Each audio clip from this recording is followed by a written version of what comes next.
StadiumDB.com presents Dramatic Stadium Upgrades Before and After, built from the ground up. Hi! They say you can't teach an old dog new tricks, but since stadiums are not dogs, in today's video you will see stadiums that have been demolished and new facilities put in their place.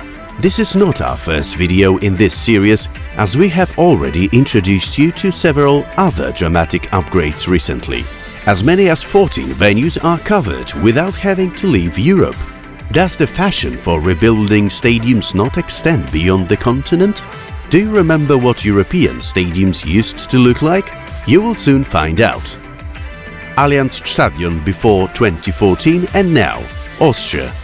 After the start of construction in June 1971, the venue only managed to open in May 1977, not yet completed. Rapid Vienna played 500 matches in the old stadium until 2007, making the venue a legend despite its relatively young age. Unlike the previous stadium, Rapid Vienna's new arena was built at an express pace. Renderings in June 2014, demolition since December, and the opening of the new stadium after 17 months. The Western Club building with its cylindrical form stands out the most.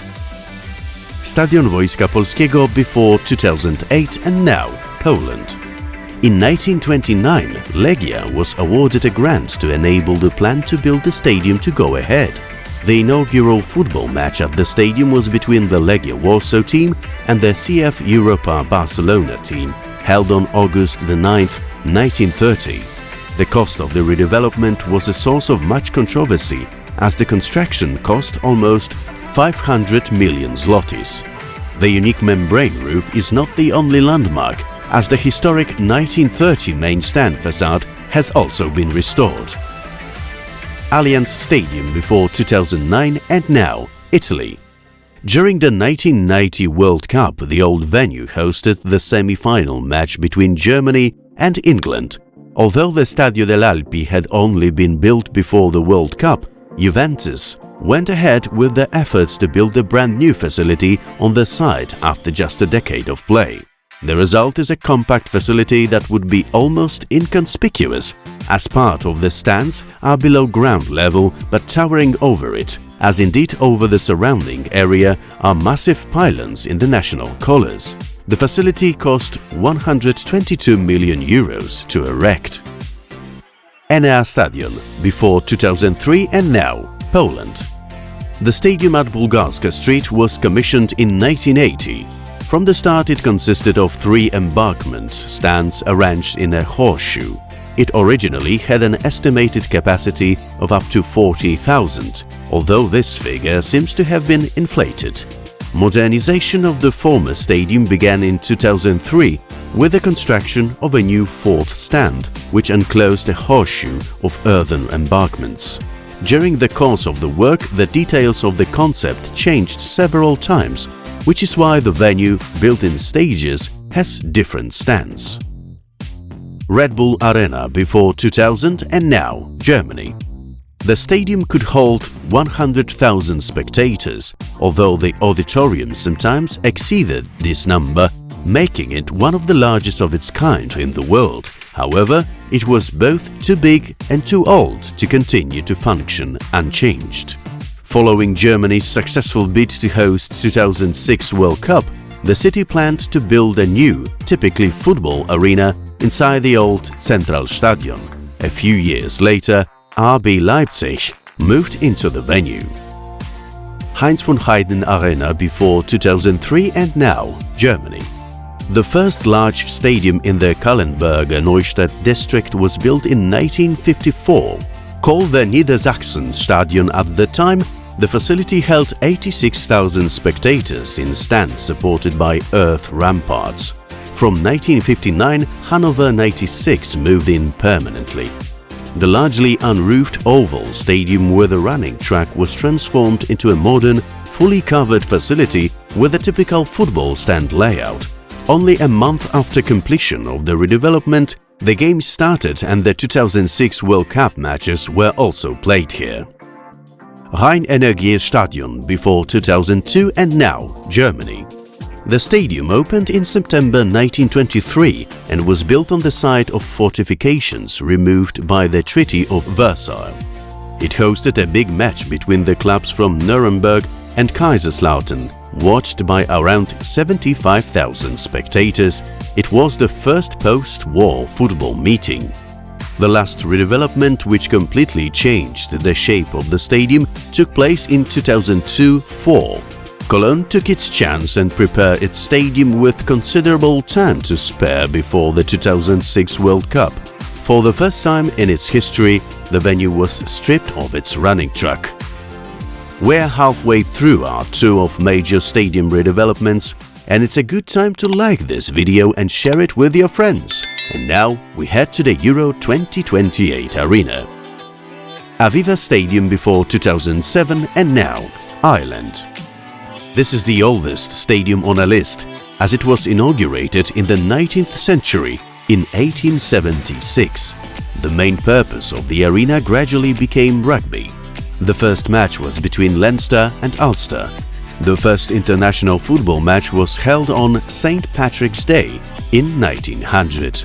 The venue, built on the site of its demolished predecessor, retained its traditional shape with a significantly lower north stand than the others. It was not so much a desire to refer to history, but a necessity for architectural reasons.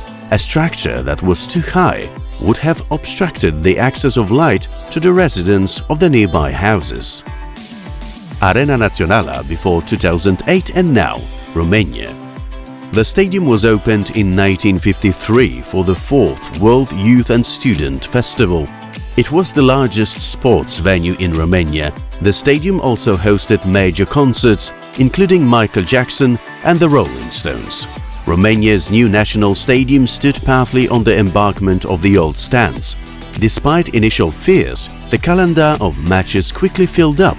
Steaua Bucharest started to play their key matches there, as well as all Romanian clubs competing in the European Cups. PGE Narodowy before 2009 and now Poland. Often referred to as one of Poland's two 100,000-seater stadiums, the 10th anniversary stadium has never officially housed such an audience. It was designed to seat just over 71,000, with a formal attendance record of 90,000 present. Construction of the new facility was supposed to take 2 years and be completed in June 2011, a year before Euro 2012. But deadlines could not be met, and the venue was only inaugurated with a concert with half the stands open less than 6 months before the tournament. Deutsche Bank Park before 2002 and now Germany. Originally, Waldstadion Forest Stadium was built in 1925 and had many uses. The stadium hosted Europe's best teams during Euro 1988 and the world during the 1974 and 2006 World Cups. It was before the latter tournament that it was rebuilt. The 2002-2005 modernization cost 150 million euros and involved demolishing and rebuilding the stadium from scratch in a new form. The two-tiered stands hold more than 50,000 spectators. Gazprom Aréna before 2006 and now Russia. At its peak, the old venue could hold up to 110,000 spectators, making it one of the largest stadiums in the world. The location was chosen by the then first secretary of the city committee, Sergei Kirov, after whom the arena was later named. In 2006, the St. Petersburg authorities chose a successor concept for the old stadium. By the end of the project, the concept had changed a lot, but what remained unchanged were the ramparts of its predecessor, which were preserved along with the striking pavilions and the system of fountains running along the steps to the stands. Puskás Arena before 2017 and now Hungary. The stadium was first mentioned after the two cities, Buda and Pest, merged into one at the end of the 19th century. It was only after the Second World War that the idea took shape. To a large extent, the work was carried out on a voluntary basis by local residents. The only surviving element of the previous stadium turned out to be the pavilion to the east, where a museum was envisaged. Planning for this stadium was a complex and lengthy process, but construction went very smoothly. The result is a football arena capable of holding over 67,000 spectators, the largest in Central Europe. Wembley Stadium before 2002 and now, England. The first Wembley was completed in 1923. One of the biggest events at the London Arena was the 1948 Olympic Games and the 1966 World Cup, and the old Wembley also hosted unusual events such as jumping over 13 London buses on a motorbike. The old venue closed in October 2000. Reconstruction began 3 years later. After many setbacks, the new Wembley Stadium opened in 2007. Its most striking feature is the towering 133-meter steel arch. Is it possible to end our adventure in a better place than Wembley?